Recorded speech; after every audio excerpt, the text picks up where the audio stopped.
Kisah Nabi Muhammad Sallallahu Alaihi Wasallam, lahirnya Nabi terakhir.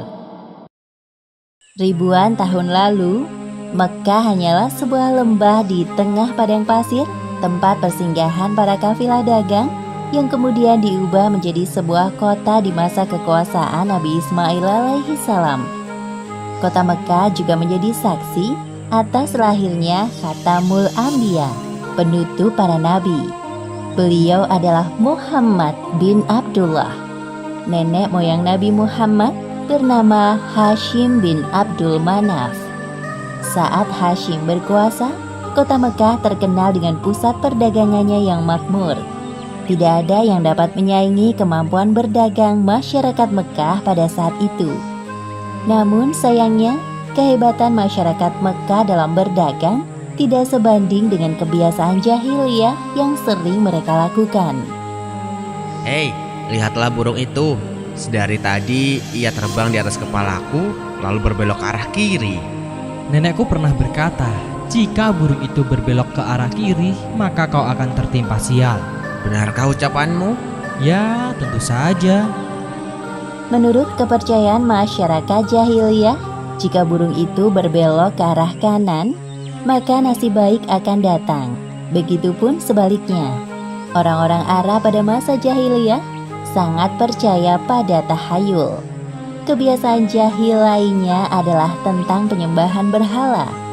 Awal mula penyembahan berhala di kota Mekkah ketika seorang bernama Amr bin Luhai membawa sebuah berhala besar bernama Hubal dari Syam.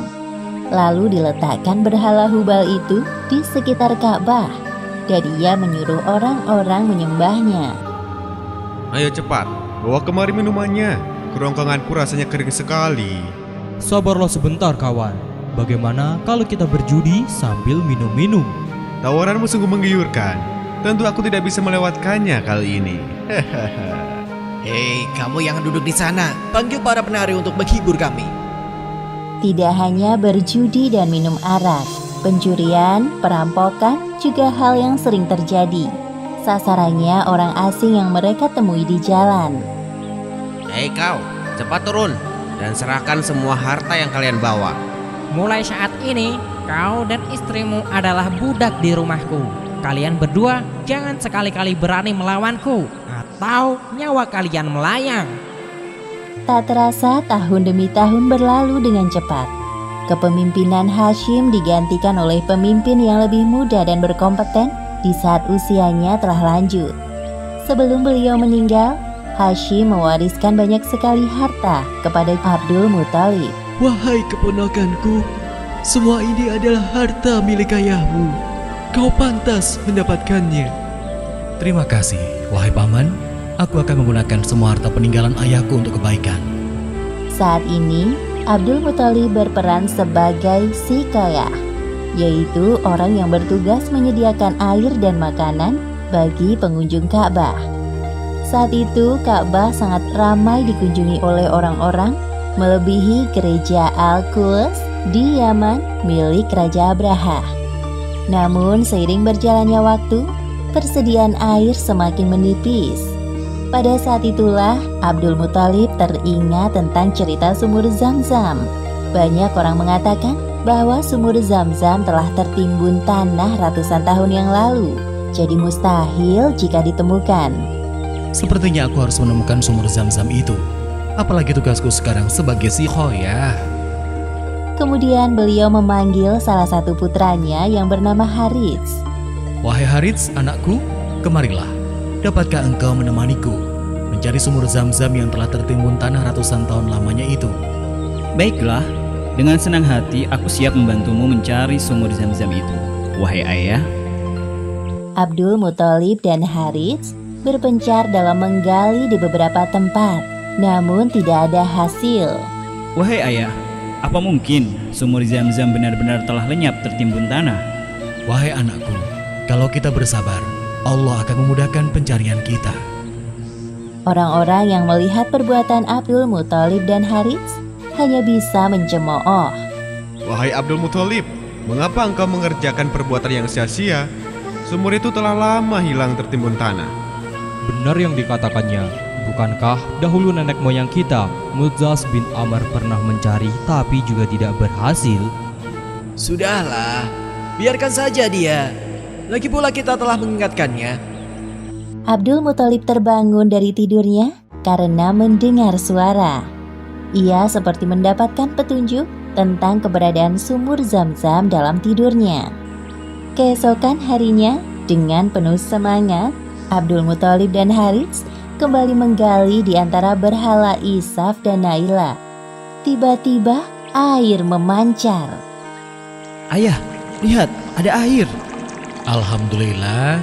Ayo Harits, gali terus. Sekarang, dengan diketemukannya sumur Zam-Zam, Abdul Muthalib tidak khawatir lagi untuk memenuhi persediaan air dan keperluan bagi pengunjung Ka'bah. Hari demi hari berlalu, Abdul Muthalib merasa kewalahan dalam mengemban tugasnya sebagai sikayah. Untuk itu beliau bernazar.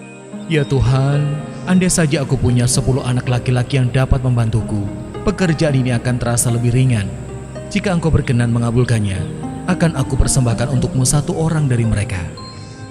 Ternyata takdir menentukan bahwa Abdul Muthalib memiliki 10 anak laki-laki. Saat mereka dewasa, dilakukan undian. Setelah diundi beberapa kali, nama yang muncul selalu sama, yaitu Abdullah, si anak bungsu. Wahai anak-anakku, sebenarnya hal ini sangat berat untuk aku lakukan. Tapi aku telah terlanjur bernazar. Sebenarnya tidak sampai hati, Abdul Muthalib mengatakan tentang nazarnya kala itu. Wahai saudaraku, jangan engkau lakukan itu. Batalkan nazarmu dan meminta ampunlah kepada Tuhan Hubal. Lalu apa yang harus aku persembahkan sebagai ganti dari Abdullah? Kalau engkau dapat menebusnya dengan harta, maka berikanlah itu kepada berhala agar mereka tetap berkenan kepadamu. Menurut kami, itu keputusan yang terbaik.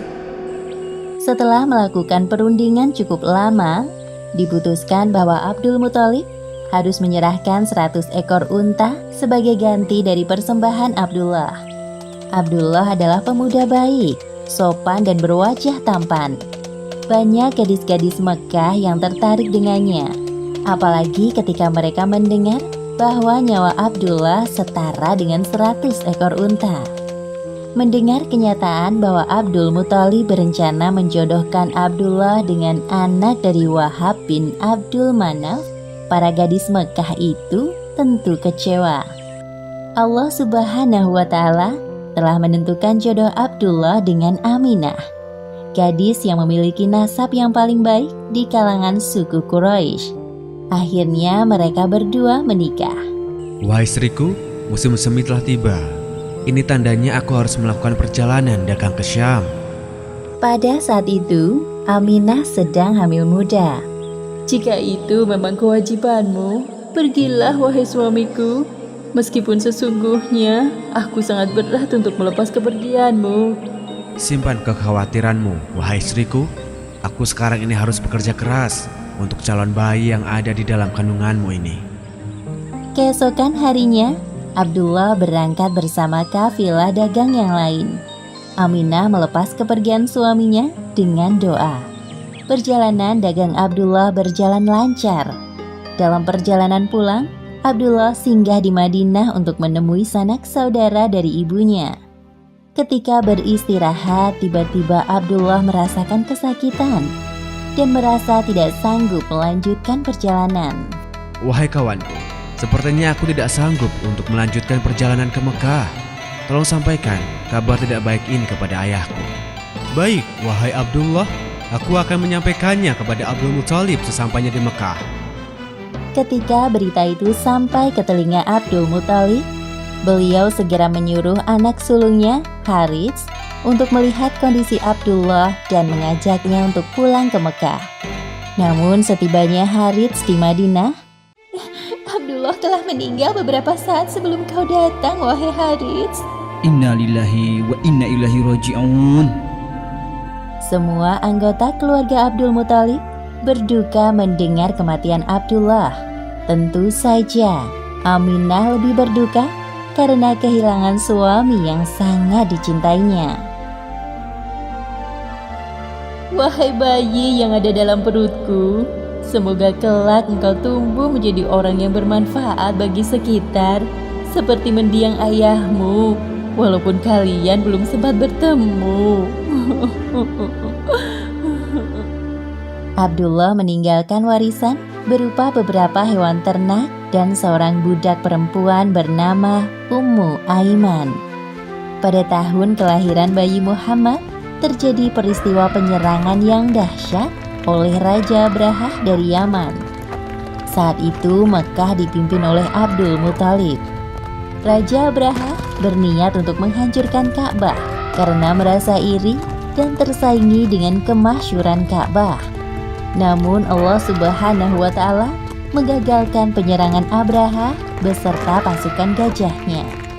Tepatnya pada hari Senin, tanggal 12 Rabiul Awal tahun 571 Masehi, Aminah melahirkan bayinya. Seorang bayi laki-laki tampan dan bersinar terang. Semua keluarga besar bersuka cita dengan kelahiran Muhammad, seolah-olah Abdullah hadir kembali di tengah-tengah mereka. Kehadiranmu mengingatkanku pada ayahmu. Sungguh, memandang wajahmu mengingatkanku akan ayahmu, wahai cucuku. Dengan penuh sukacita, Abdul Muthalib menggendong cucunya untuk bertawaf di Ka'bah. Ya Allah, terima kasih atas hadiah terindah ini. Aku sangat bersyukur atas kelahiran bayi ini. Akan kuberi nama dia Muhammad. Setelah lewat 7 hari, Abdul Muthalib menyembelih unta sebagai ungkapan rasa syukur atas kelahiran bayi Muhammad. Wahai Abdul Muthalib, siapakah nama bayi ini? Aku memberinya nama Muhammad. Semoga kelak bayi ini menjadi orang yang terpuji dimanapun ia berada. Aminah memandang bayinya dengan perasaan bahagia, seperti doa yang selalu ia panjatkan. Allah Subhanahu wa Ta'ala telah menakdirkan Muhammad menjadi orang yang berpengaruh dalam mengubah sejarah dunia. Seperti yang disebutkan dalam Al-Quran, Surat Al-Anbiya ayat 107. Dan tiadalah kami mengutus kamu, Muhammad, melainkan untuk menjadi rahmat bagi semesta alam. Demikianlah akhir kisah lahirnya Nabi terakhir, Muhammad Sallallahu Alaihi Wasallam. Beberapa hikmah yang dapat kita ambil dari kisah ini, diantaranya, pertama, kesabaran dan niat baik dalam melakukan pekerjaan akan dimudahkan oleh Allah Subhanahu wa Ta'ala, seperti tekad kuat Abdul Muthalib dalam menemukan sumur Zam-Zam untuk memakmurkan Ka'bah. Kedua, jangan terlalu lama larut dalam kesedihan, karena semua yang bernyawa pasti mati dan digantikan dengan generasi baru, seperti kelahiran bayi Muhammad yang menjadi penyejuk hati bagi keluarganya setelah kematian Abdullah. Wallahu a'lam bishawab.